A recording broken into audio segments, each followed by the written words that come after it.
You're listening to the ESO Network, your station for all things geek.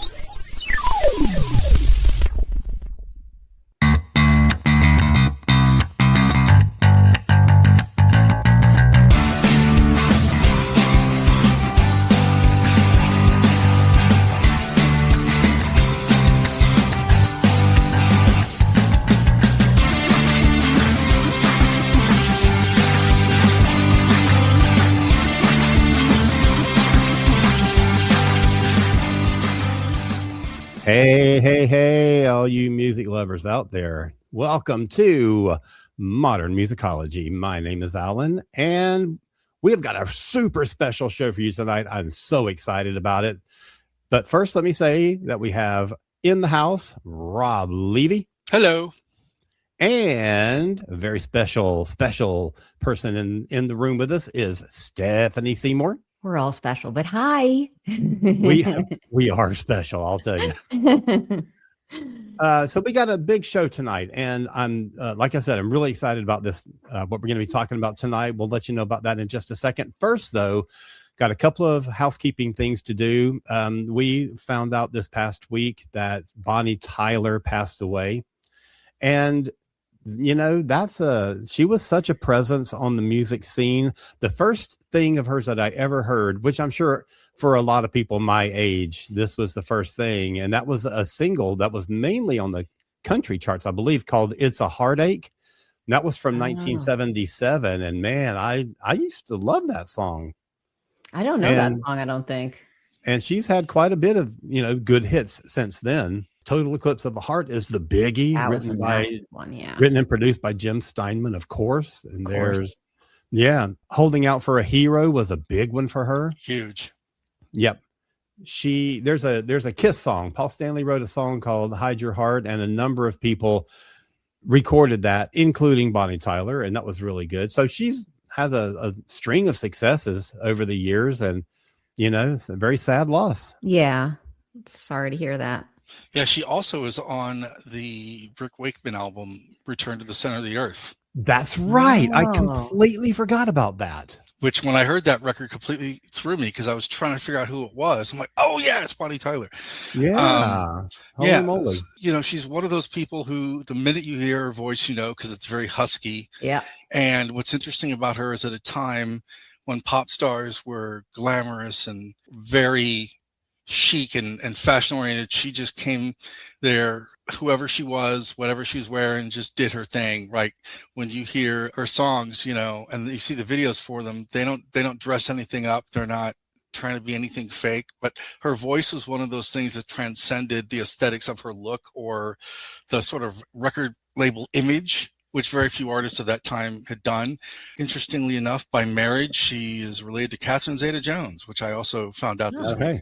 Oh, yeah. Did not know that. She's Welsh. Yes, that makes sense. Prolific, probably more so in Europe than in America. I think she had more hit records in Europe. Yeah, probably. And huge in France and Japan. Yeah, I mean, I'm not really super familiar with her catalog outside of those two songs. I do know that you couldn't go anywhere for almost 3 months after both of those singles came out. The Holding Out for a Hero and Total Eclipse of the Heart. You could not go anywhere. I think anyone who's ever had a heartbreak at one point or another during their demented state of sadness put that record on just to sort of have a palate cleanse and get on with their lives. So I will say that as far as I'm concerned, her legacy is that my partner and I have developed this kind of weird tradition where Total Eclipse of a Heart is one of our Christmas songs. And because we were years ago, we were putting up our Christmas tree and we were hanging the decorations, and that song came on the radio or whatever. And we just started like exaggeratedly slow dancing to it and being really dramatic and silly. And so ever since then, that song is Christmas to me. And it's funny because in the percussion part of the song, it's even got sleigh bells in the bridge, so it sounds Christmassy. That's so funny. Yeah. So she will always live on as long as there's a Christmas. But anyway, I know. But She anyway, also worked with Giorgio Moroder, which is interesting too. Oh. yeah. One Well, of the who long didn't? list of people. Yeah, exactly. But still, it's an interesting thing because you're like, oh, wait a minute, that makes sense. So, Yeah. So yeah, anyway, our condolences go out to her family and friends and fans, and we're very sorry to hear her passing. And everybody turn around this week in her honor. All right, I got a little bit of listener feedback to share also. This comes from our last episode about the unaccompanied drum intros. And this is an email from Heather Park. And she says, first time listener, first time emailer. Loved the episode. I came by you guys through the Monkeying Around and the Earth Station Trek podcasts. Loved all your picks, but you guys dropped the ball by missing the band that is defined by its two drummers. That is Adam and the Ants. I know. She says, listen to Kings of the Wild Frontier and Ant Music. Ant Music was on my list, but we could only have 5. I know. And she says, also, you guys need to be on Blue Sky. So 3 things. 1, Heather, thank you so much for emailing. It was such a pleasure to hear from you, and thank you so much for listening. Totally. 2, I'd be danged if I can even keep up with the socials that we already have, much less adding Blue Sky to it. So we'll see. But okay, and 3rd, I was listening again, and and I should have thought of these, and I'm glad Rob did. But as we say, we can only get 5 in for each one of us. But I was listening again today, and I don't think that Kings of the Wild Frontier would really fit in with our show, because while it does have a big drum intro, there is stuff that happens before that, some vocal parts and stuff. Yeah. However, there are 2 other songs on that album that would qualify, and that is Dog Eat Dog and God. Killer in the House. Killer in the House is the one I was thinking of. Yeah. Yeah. And so that's 3 tracks from that one album that are totally unaccompanied drum intros. And speaking of Adam and the Ants, just go logically to Bow Wow Wow, which could have been like Sea Jungle, like the end. You could pick so many from that probably too. Yeah. Right. Yeah. And, we also forgot James Brown. So, that's okay.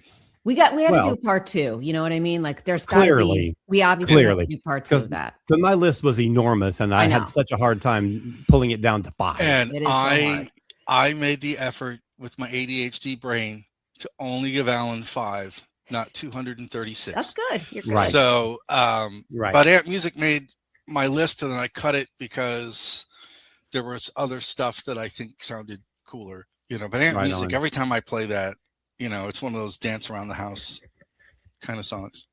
Right. All right. So thank you so much again, Heather, for emailing. We super appreciate it. If anybody else wants to drop us a line, email us at modernmusicology1@gmail.com, or drop a line anywhere on our socials. Particularly if you see one of our episodes posted, put a comment under that. We will make sure and get it, and we'll read it out on the show. All right. Let's talk about what we're going to be doing tonight. Stephanie. Yes. You have a big announcement to make. I do. I have a new EP coming out on July 17th. I guess it'll be out by the time this drops. Is that correct? Yeah. Okay. It's called Grand Isle, and I'm so excited about it because it's one of those things that's been taking me like over 2 years to do and get out. So it's finally out, and I'm so excited. And I'm already starting to get some nice press. And thanks to my friend here who's been helping me, my friend Rob, some nice radio play too. Yeah. My tens of listeners have heard it. Oh, it's more than that. Come on. It's at least 11 with me. Come on. And me 12. No, but so like some other shows too, which is really great. So yeah, anyway, that's my announcement, and you can get it everywhere. We're at Bandcamp, like all the streaming platforms and all that stuff. So I just want to remind people of a little bit of background here. So Stephanie was the drummer in a little band in the 90s called the Aquanettas. You've heard us talk about them on our show here and there. And we actually even played a clip from one of their songs in our last show. You were in a band called Psychic Penguin. Yes. Whom I know nothing about. Okay. You formed your own band called Birdie. Yeah. And were the lead singer and the songwriter in that. Yep. And then back in 2022, the last thing that people would have heard is a song called, there was a solo album called There Are Birds. Yes, that was 2019. 2019. And then in 2022, you put out a standalone single called There Was a Time. Yes. And that would have been the last thing that regular listeners would have heard. Yes. So I kind of want to just start our show by playing a little clip from that to kind of like put our minds back 4 years ago to the last music that you put out. And then we're going to jump into the new stuff. Okay. All right. So this is There Was a Time from 2022.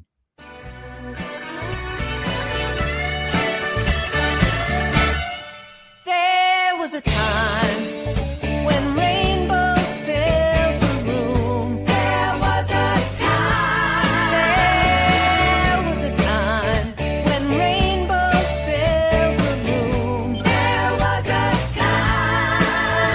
The world was filled with hope by every single word you spoke. There was a time. There was a time. There was a time. There was a time. I just love that song. Well, thank you. And So Alan good. covered that song. Your band covered that song. We sure It was did. so cool. So that song got, we were talking about radio airplay for the new stuff, but that song really had a pretty good run there with picked up by a number of radio stations, including on Sirius XM. Yes. And the video on YouTube did really well. I know So- it's still climbing. It's just like funny how, randomly it just gets views. Yeah. So what did that song mean to you? Like, what is that, having that out in 2022, what was that, the importance of that one? That was, well, it's funny because after There Are Birds, after I did that album, I was like, I wasn't even planning to do that record. So it's like that came just out of the blue. So I was like, I probably won't ever put anything else out. I don't know. And then I had this idea for the song, and it was really inspired by, some people know this, but it was inspired by Eddie Van Halen dying. And it was really inspired just by me thinking about him and Valerie Bertinelli and how much I loved them when they were a cute couple in the 90s or whatever, whatever, or 80s or 90s. So it really is written about them, but it can apply to anybody, really, obviously. Yes. And it's It's not like you say Eddie or Valerie's names in the song. Yeah. It's like very a memory, universal. Yeah. Right. Like a song that brings back, that like talks about good memories and like, there was a time when you can remember being happy and whatever, Yeah. And that song, there's nothing about that song that sounds sorrowful, even though it's kind of born out of a tragic event.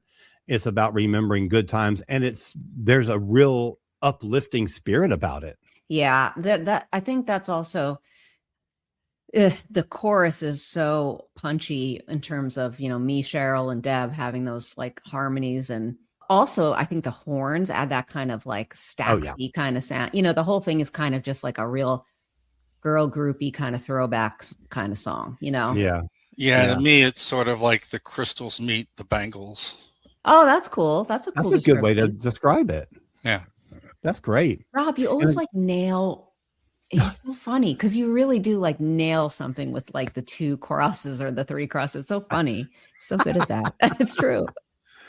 And a good buddy of yours who has been on our show twice, Ira Elliott, played drums on that song. Yes, he did. Yes, he did. And it's so funny. He wrote, because Ira also plays on the new album or EP. Yep. He plays on the first track, Harvest Time. So we were just emailing the other day, and he said he was saying that he was psyched also that the EP's out. And then he just mentioned like, because Ira is so funny. He always says how emotional he gets in that bridge of There Was a Time. He says it never fails. And so he's like just emailing me like, he's like, it's still, I played it the other day for my friend and it happened again. I shed a tear. The end of that bridge where your vocal just like soars. Yeah, that's what he's way up here. And it just feeds right into that guitar Yeah. solo thing. It's so good. That's like the best moment of the whole song. It's Yeah. also very Motown Thank you. sort of too. Yes. I The don't think horns it's make it. Yeah, I don't give think it a it's Motown feel. intentional. It's kind of subconscious, but I mean, it's more stacks than Motown, but that little brief bit has that sort of like Mhm. Motown sort of vibe to it, or sort of like, actually what this really reminded me of when I heard it the first time, outside of like, oh, someone listens to the Bangles, was it kind of threw me back to like Lulu and Dusty and some Petula Clark records too, Mhm. where the main instrument is the voice. And I hate to say it's an instrument, but that's sort of the, I know It what is you an mean. instrument. but yeah, it's all, that song is all about the voice, where There Are Birds wasn't necessarily all about the voice. Yeah, I get that.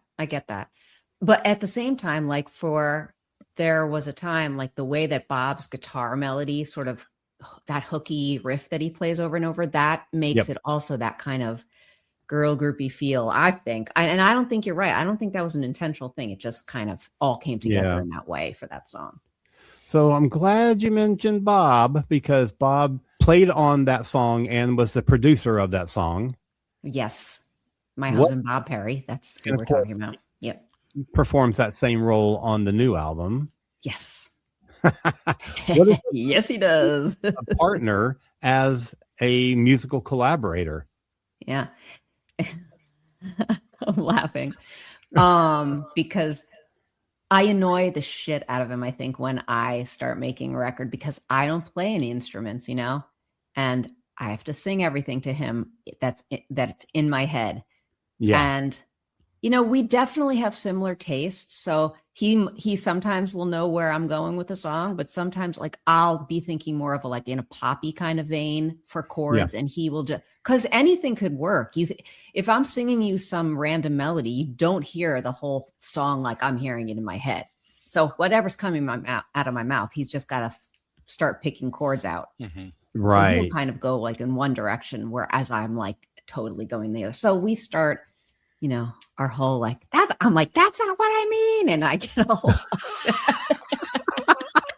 because it's frustrating. It's like a 2-year-old who can't really express their feelings. That's Right. how I feel. It's like Sonny and Cher, but happy. Wow. Well, what it's really like, and this is what I was thinking, and I was going to ask you about this. This is what you're describing is exactly what Pat Benatar has described working with her husband, Neil Giraldo, Oh, is Yeah. that she does not play instruments. So she has to sort of like figure out a way to get from him Yeah. what it is that she's hearing in her head. yes. It can be so frustrating. Oh, I didn't know she went through the same thing. Yeah. Interesting. Oh, I love that. It makes me feel better. But Right. Pat Benatar had to do it. But so Bob is so great because he, eventually we obviously figure it out. And Yeah. he does play such an important role in everything I've done since the Birdie stuff, way Mhm. back when. Yeah. He we have our own studio. He produces, he's an engineer, he's an amazing guitar player. He also plays bass on some of the stuff on this. He played bass on some of my other, I think he played bass on There Was a Time, as a matter of fact. But yeah. So anyway, I mean, he just does everything, and it's a lot. It's a lot to do. And, Rob, you were asking me, are you going to make a video for this new album? And I was thinking really, it's not me that's going to have to do that. It would be Bob. And to put him through that, it takes a long, because you don't want to do some shit AI video. You know what I mean? Right. Well, I know you don't want to do that. I don't want to do that. Yeah. So, Wow. yeah.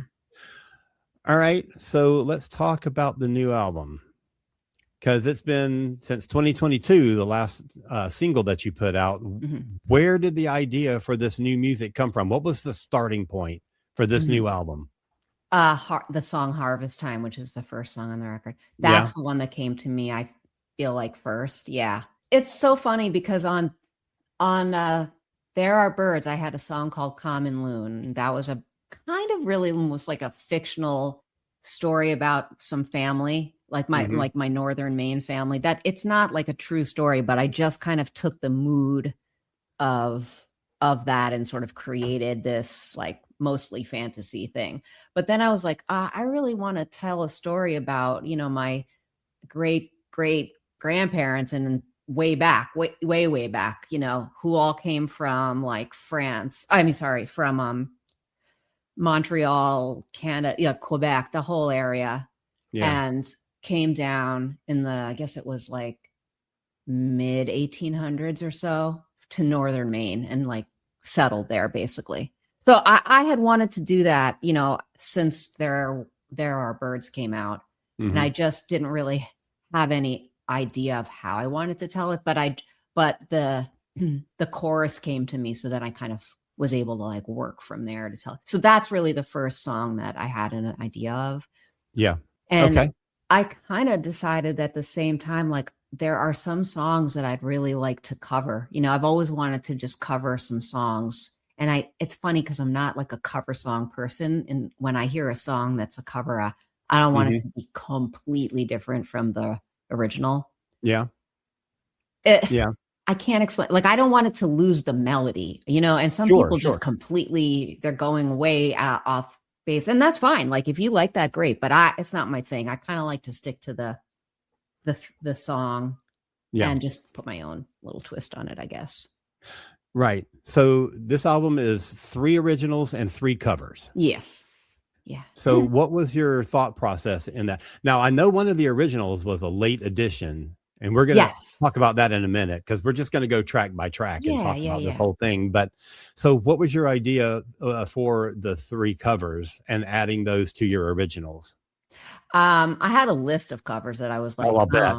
that I was like, oh, okay. But I feel like I ultimately picked the stuff that I thought I could, like, that was obviously suited to my voice better. Like, I really, really wanted to, and I still might, like, I really wanted to do Creedence Clearwater Revival. What is that? Some folks are meant for it ain't me. Fortunate Son. I couldn't think of it. Fortunate Son. Yeah. Right. I was like, I could do that. Like, and I could do a really interesting, and it's so like pertinent, right? Isn't it? Is it? No, I know. Yeah. But you know, so anyway, that was just one thing on my list, and I just had this whole like 12 or so songs that I was just like trying to narrow down. But I picked "You Brains," which is by a friend of mine, Chris Harford, whose record came out, the first record of his came out on, it was like 1992. It's called Beheaded. It's an amazing record. And I have there's this one little tiny under 2-minute song called "You Brains." And that's one I picked because I just thought, again, it's so pertinent lyric wise. It's to me, it sounds like a protest song. And I was like, man, this is perfect for right now. Times we're in. So that one. And then I picked, trying to think, you guys, we're going to all have to take a shot, right? When you know how much I love Daniel Lanois. Oh, drink, boy, there we go. Drink. And so I really love that for the Beauty of Wynonna album. So I just like, I'm going to do The Messenger, one of my favorite songs of his. And then I picked a super awesome Ron Sexsmith song called Words We Never Use. Yeah. And I just love that one because it's so melodic and gorgeous. And I knew I could do like good stuff with the harmonies and everything. One thing I want to say about this record, I wanted this to be all of my vocals. Like, I didn't really want anyone else to sing on this. I wanted to have my vocals be the background stuff for everything, because that's definitely a certain sound, you know. The only song people sing on are the gang vocals on One Trick Away. That's when I had like 7 other people with me singing. Yeah. All right. Well, since we've already talked about it a little bit, I'm going to play a little bit of Harvest Time. Do you think of this as the first single, or are you even thinking of singles from this?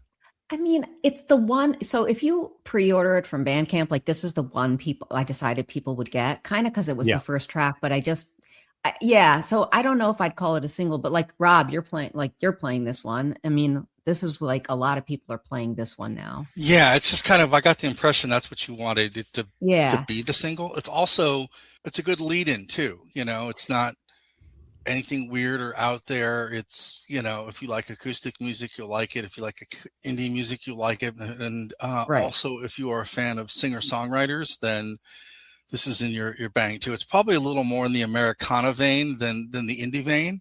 Yep. Which I do want to talk to you about that after we hear the song. I have a question about that.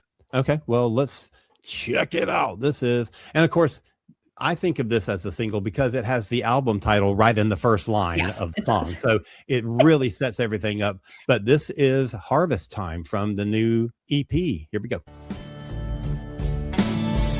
We'll make Grand Isle by the evening. Come with me. But I can't wait to see the sun in the country. St. John River will be shining, and a hard day's work will be done. We made our way down from the north, across the border. We used to sing, "Oh, Canada." We write new chapters in our book from a land called Worcester. And when it's harvest time, we'll clear the fields again. And when it's harvest time, we'll clear the fields again. How kick-ass do Ira's drums sound, by the way? Yeah, I they know. sound great. I know. Then he records in his studio and then ships his recording over to you, right? Yes. Does he record first and then you layer everything on top of that, or Bob does his part first? Oh, I see what you're saying. We send Ira a demo. So I actually play shitty drum part. For this one, we might have had actually a drum machine playing it, I think. Okay. And then Bob was, putting some tracks on. So then we send it to Ira. Then he plays along to that, but it's click tracked so that, in other words, like the timing's not going to go off from what we already played if we wanted to keep any of that in the first place anyway. Yeah. Like we might not always keep what bass we put on or whatever, because, really then you want to start from the drum track and follow along to the drummer, Yep. Yeah.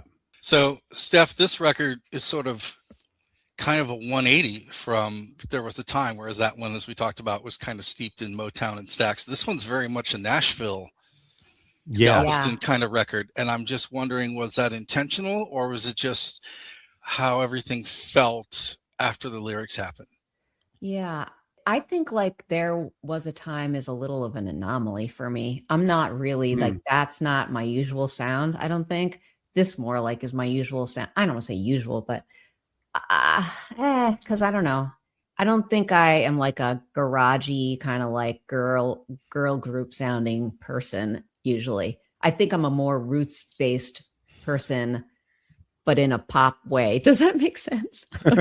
Yes, you're Like in more a crowded house way or roots something. Amy. You're more roots Amy Man than you are Yes. roots Fish.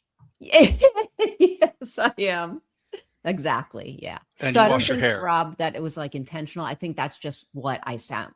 This is just to me more like what I sound like. Yeah. So the second track on the EP is called, as you mentioned, You Brains. It was written by Sean Coleman Keenan and recorded by Chris Hartford.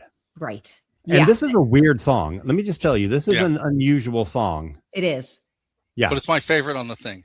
Oh, wow. Thank Really? you. Yeah. Thank you. Okay. Chris is going to love to hear that. I had not heard any of the original versions of any of your covers. Okay. Yeah. And I purposely have yet to go back to listen to the originals. I'm going to let them exist Yeah. sort of in another universe, right? It's a different, it's Yeah. canon, but it's on a different side of the world, right? And so not hearing any of those other versions before Yeah. was really cool. And it's just, I think it's the second track. It's like, because sometimes you'll hear the first track and you're like, oh, okay, I see where this is going to go. And then the second one's like, wait a minute, hold on. They're not phoning it in, or this is not going to be a flow of the same record. This is going to be, Yeah. I'm It's going to have like to pay different. attention. Yeah.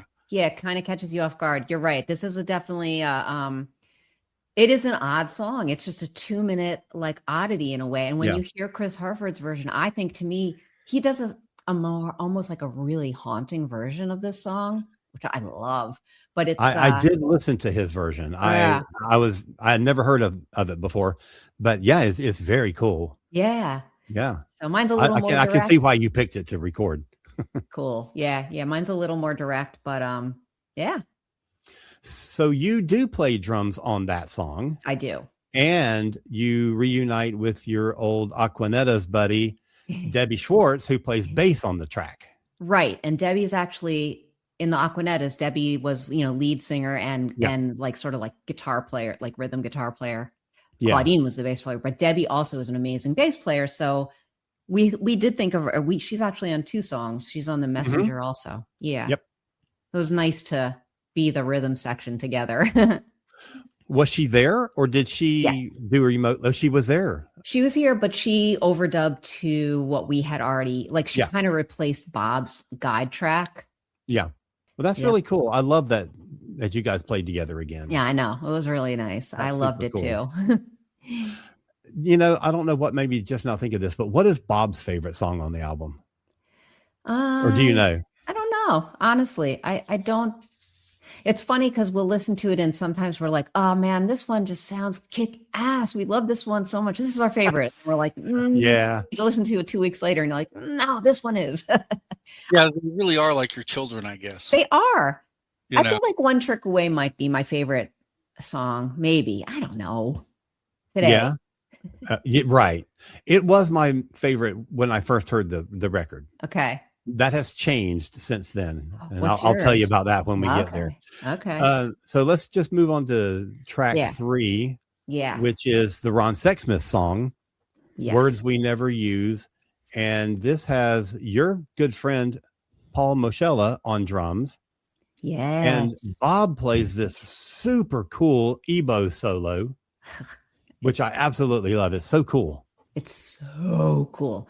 Here's what I love about how we did this song. Because if you listen to Ron's version, Ron Sexsmith, which is great, but he's got this, I guess it's a drum machine, some kind of loop thing playing. Yeah. Yeah. And so since we went with the live drummer kind of thing and Jeremy Chaskey playing bass, it's they just got into this crazy awesome groove. It's like almost like a circular motion kind of through the whole song. Yeah.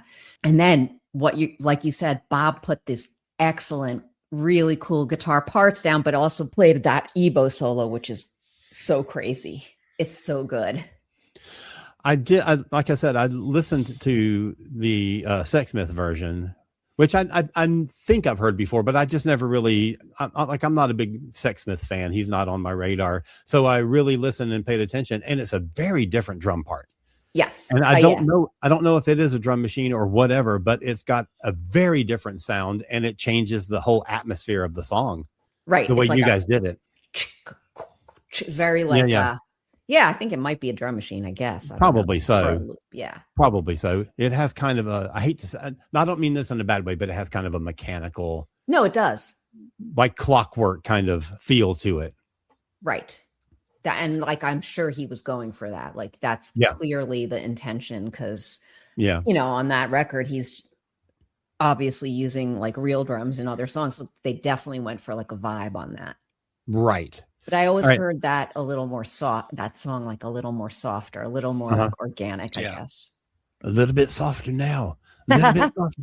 Anyway, well, let's just listen to a little bit of this one. This is the Ron Sexsmith cover on here, and it's called Words We Never. I'm sorry, is that what it is? Words We Never Use. Yes, I got it right. Here we go.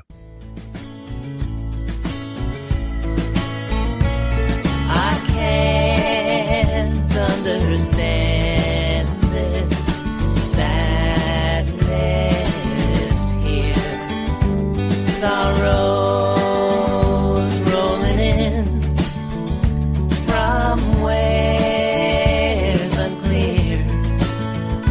But I know there's a reason for all these. So I'm off to find the words we never use.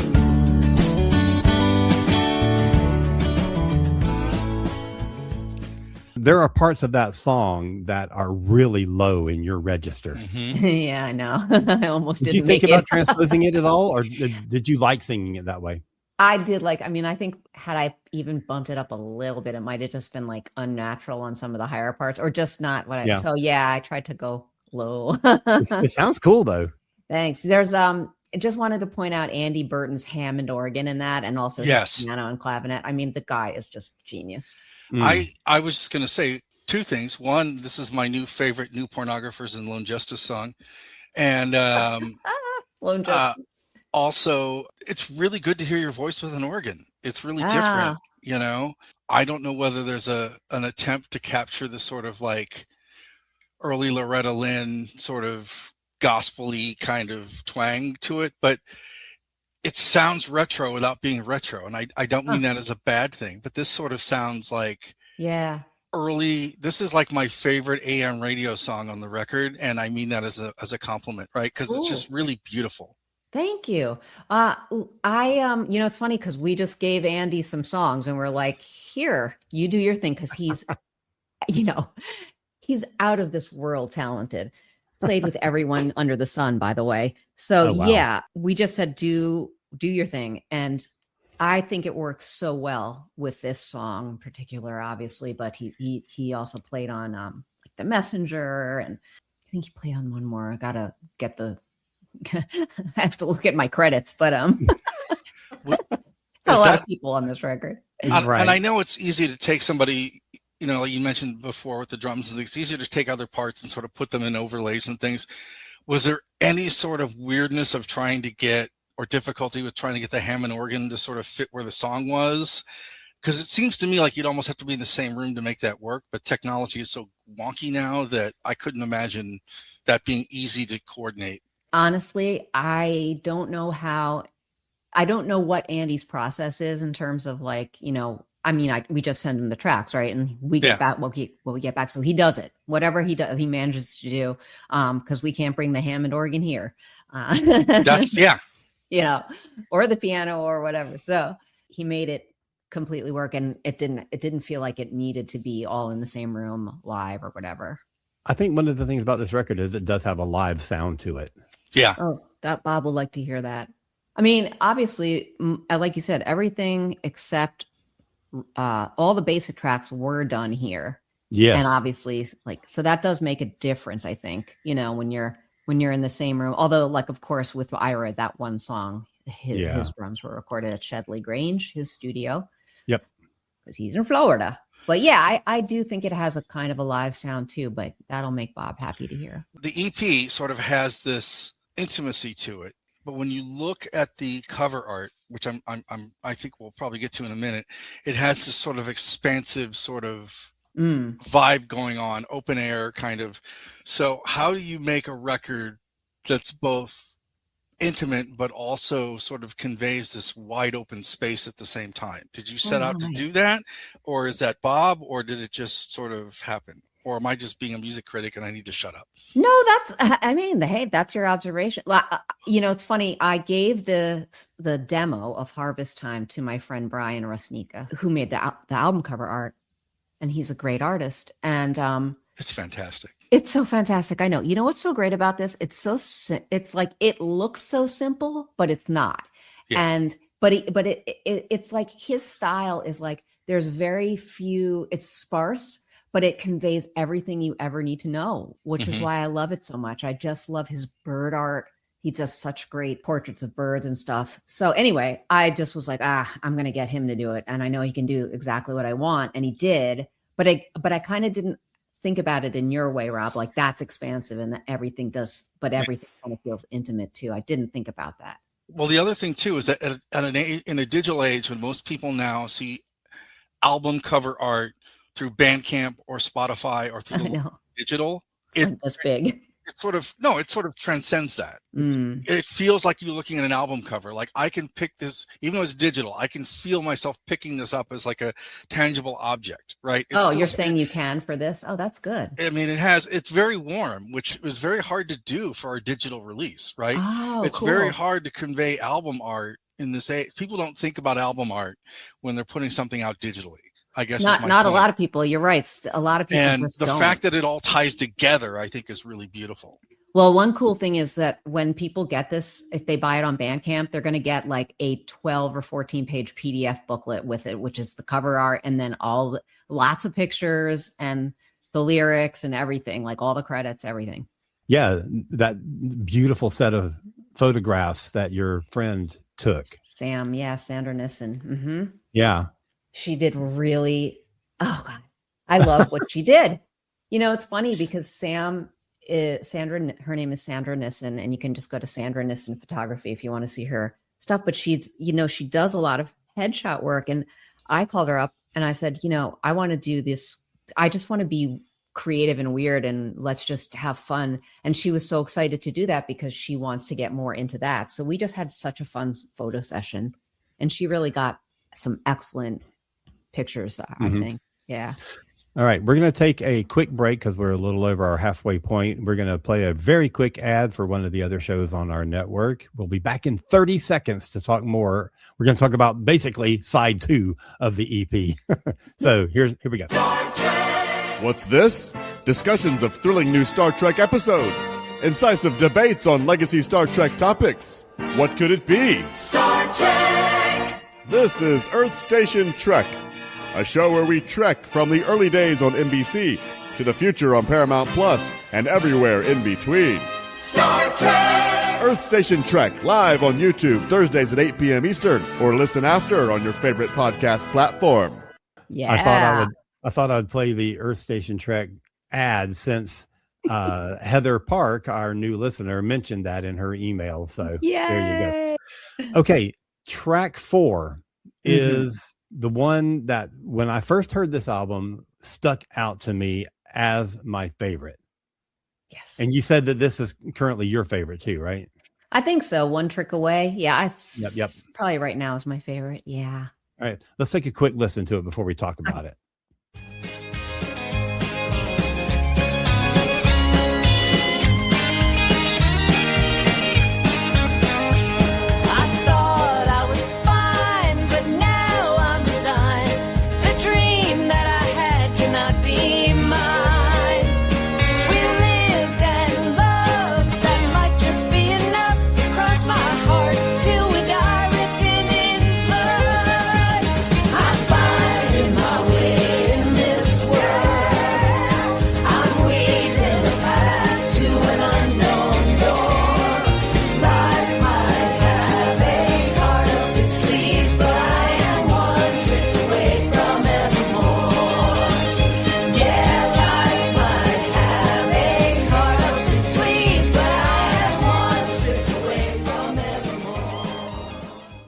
Huge props to Claudia Chopek on violin, first of all. Yes. My friend Claudia is insanely talented. And we're telling us that she's played with a bunch of... She's in the Heathers cast on Broadway right now. She's in the orchestra, but she does all this, like so many Broadway shows, and she plays for everyone, like people. She just played at Clive Davis's funeral. Okay. So. Oh my gosh. Yeah. Wow. And you had posted a number of photos and videos and stuff during the recording of this album, and particularly of the gang doing the vocals for this track. Yes. And those were fun to see, I will say. Oh my God, we had such a blast that day. So there was like 8 of us. We were all around like 3 microphones that Bob placed around the studio. And we just belted out the court. You know what's so great also about my friends? They're all so talented. And so they'll just get the part, like, I'll just be like, this is what you guys sing low. You guys figure out a higher harmony. You guys figure out the highest harmony. And everyone just did it. Yeah. And, also major props, I have to say to my friend, to singer Deborah Berg on this, because you can hear her high part at the end when she's like, whoa. That's like her singing really high, and we just were like, blast that, because that makes the whole song. I told her every time, I'm like, that makes it. And then when her and Cheryl Marshall at the end are like riffing back and forth, and also Deborah and Julia doing the wow kind of thing. I just love it. It's like, that was so fun. All right, I'm babbling. it is a fun song, and it stuck out to me because I love up-tempo songs, and this one was the most up tempo of the 6. Yeah. And it's just fun. And I'll tell you what, it has an Indigo Girls feel to me. It sounds, there's a couple of Amy Ray songs that this sort of, I know, right? That this kind of feels like it's in that vein. It's sort of one of those good old hootenanny kind of songs. I love you, Alan. I was just going to say barn dance, but hootenanny totally works. Yeah, hootenanny Yeah. works.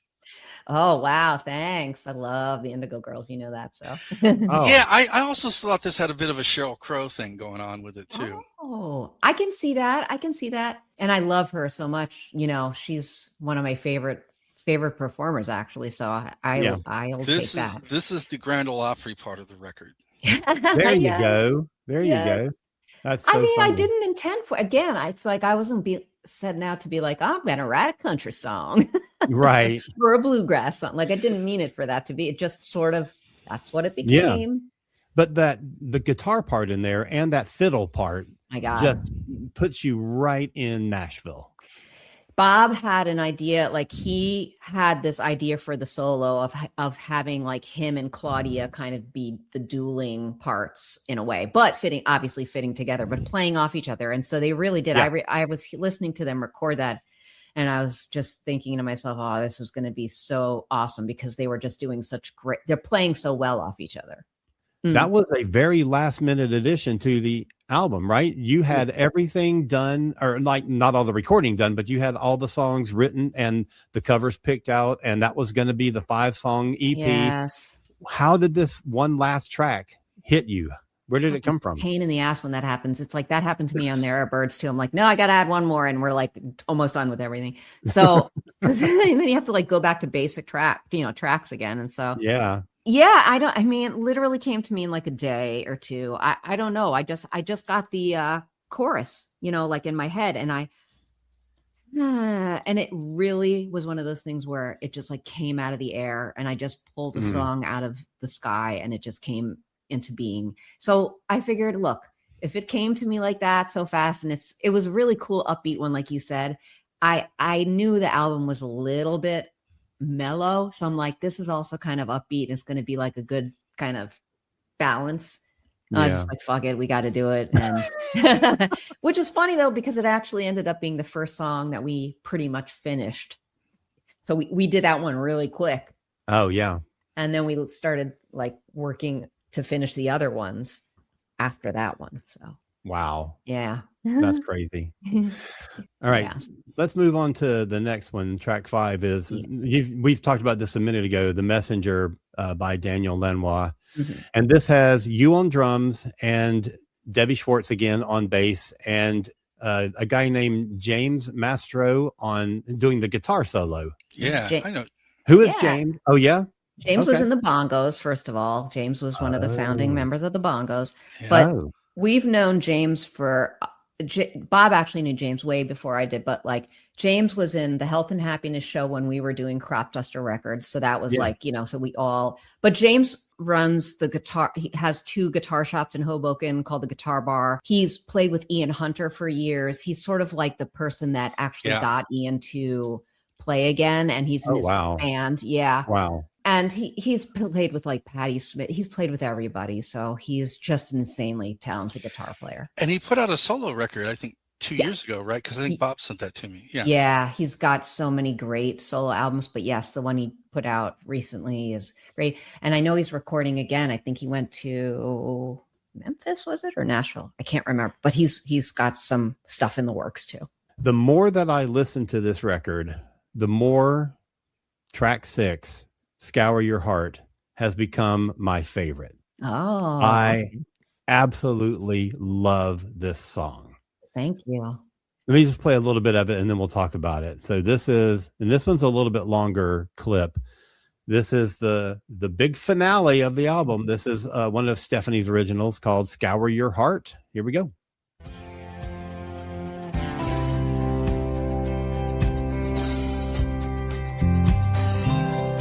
Years go by, a mother's cry. All your dreams turn to nightmares and claw at the walls like the undead.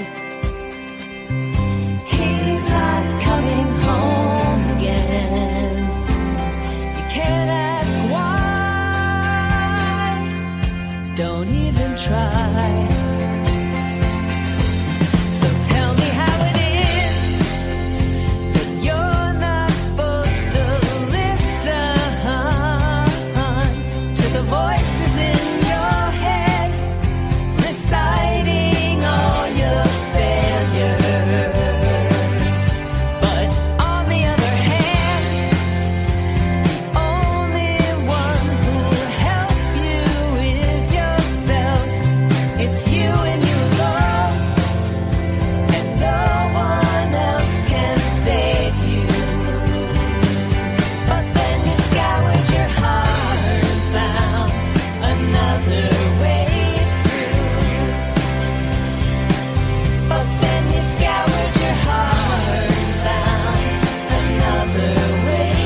Oh man, I love that song. Thank you. First of all, total shout out to Frank Filardi on drums on that one and Jeremy on bass, because they really, that rhythm section is such Yep. tight.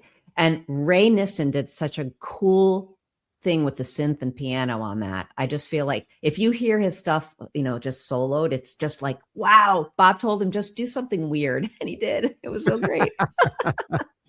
I was going to mention the drums too. This is my favorite drum track on the album. Awesome.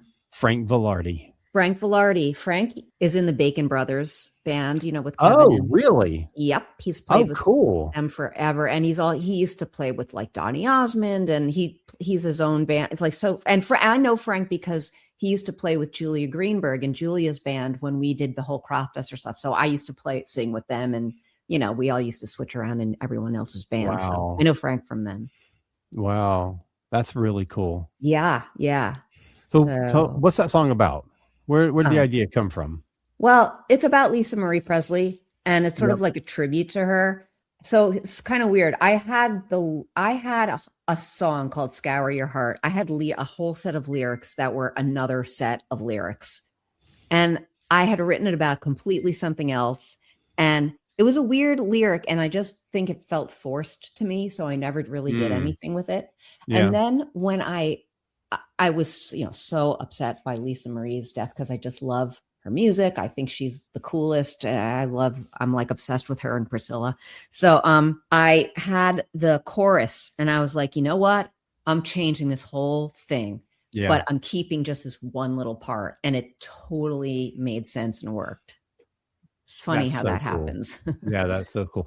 So now that at the time that this episode hits the world, the EP is out. It's on all the streamers. It's on Bandcamp.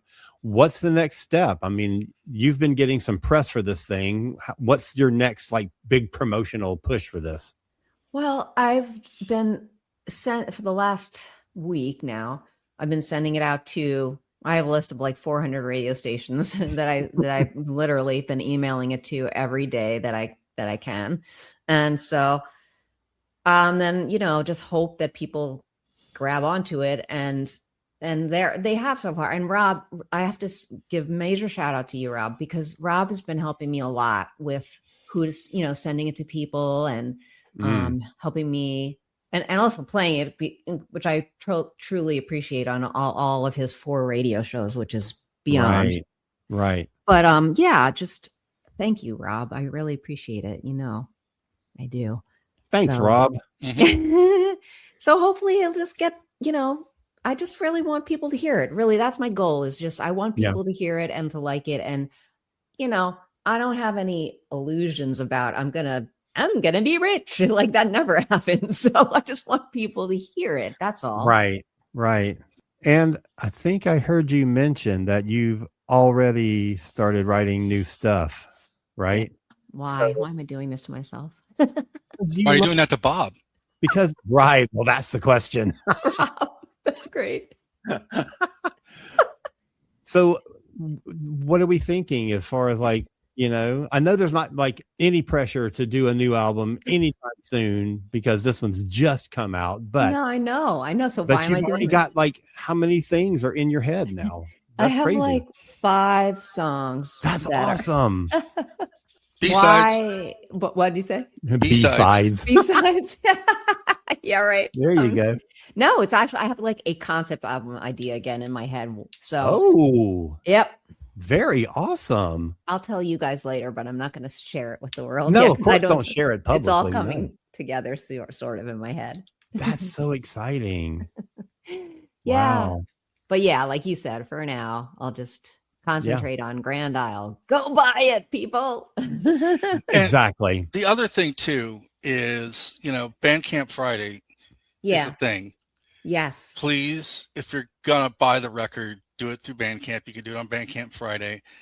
Also, in this day and age of where we are with the world, supporting an independent, unsigned music artist is hugely important.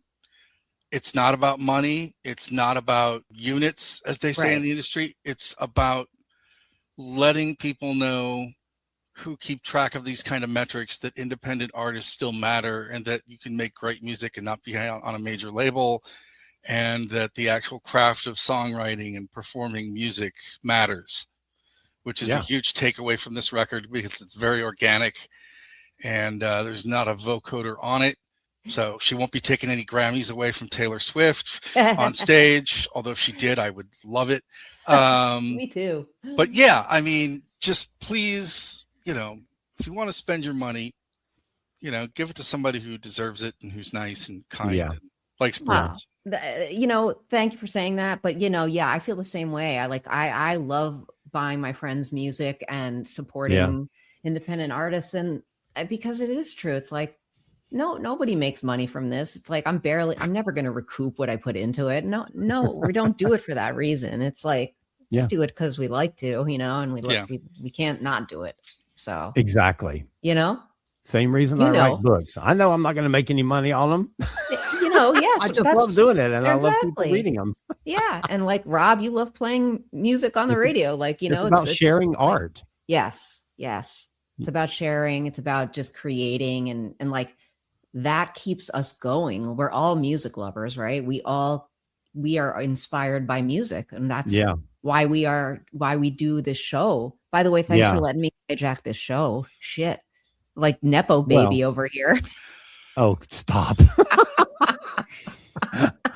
Well, I mean, I'm the one that asked you. I know. Can we please do a whole show about your new EP? Because I think it's important for us to talk about these things. And, this is your platform too. It's not just mine or Rob's or whatever. And I think, if Anthony makes a new CD, we'll do a whole show about his too. Yeah, totally. No, but you guys both, thank you so much. Like, really, I just want you to know. I mean, I'm so excited about this, and I'm so excited to get to be a part of, like, have you done any radio interviews or anything?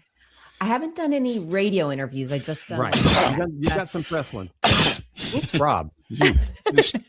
No, that was the. Are you doing any radio interviews? Cough. Oh, Am I gonna do any radio interviews? Well, we were going to set something up, but if something else comes along, we can figure it out. Okay. Yeah. No. I mean, so I haven't done any yet. Yeah. Well, good. But, then this is your first one, and I'm very happy that we were your first. Yes.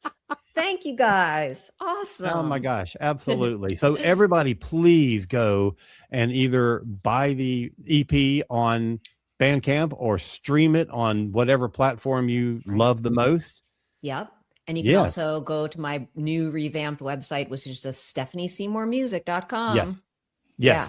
We'll include a link to that when the episode goes out. Right on. And share it with a friend. Yeah. Yes. Share. Yeah. Absolutely. Yes. So, Stephanie, I am so proud of you, and congratulations to you and Bob, because this is a huge undertaking. Yeah. And I mean, the result speaks for itself. It's so good, and I think people will really enjoy it. And we've watched you sort of go through this too, sort of like from start to finish. So it's really interesting for us to sort of stand on the side and watch the whole thing unfold and sort of see how it all works, and make me realize there's a reason I'm not a musician. So no, but thank you. Thanks. I'm glad that you guys are there, because it like makes me feel sane sometimes when I'm just like, I can talk to you, and you I see you. you get it. So all right. Thanks. Well, again, thank you so much for letting us spend the whole episode on your new art. Thank you. I really appreciate it, and I love it. So we'll be back in 1 week with our show about the 45th anniversary of MTV. And we're going to be talking about some of our favorite music videos. It's going to be so fun. I'm excited. I've been watching classic MTV a lot. I don't know about you guys. Cool. Yeah. That's so cool. I'm sure there's a lot that I have forgotten about. There's so many things you forgot. Yeah. Like you just put that on and it's like, I remember that, So that'll be a fun show. Everybody stick around and watch for that. It'll be back. It'll be here in 1 week. So everybody, this is going to wrap it up for us this week. Everybody take care. Go stream or buy Stephanie's new EP and keep rocking on. This has been a broadcast of the ESO Network. Be part of the crew and help support our shows by donating to our ESO Patreon or by shopping at the TeePublic store, which can all be found at www.esonetwork.com. The ESO Network, your station for all things geek.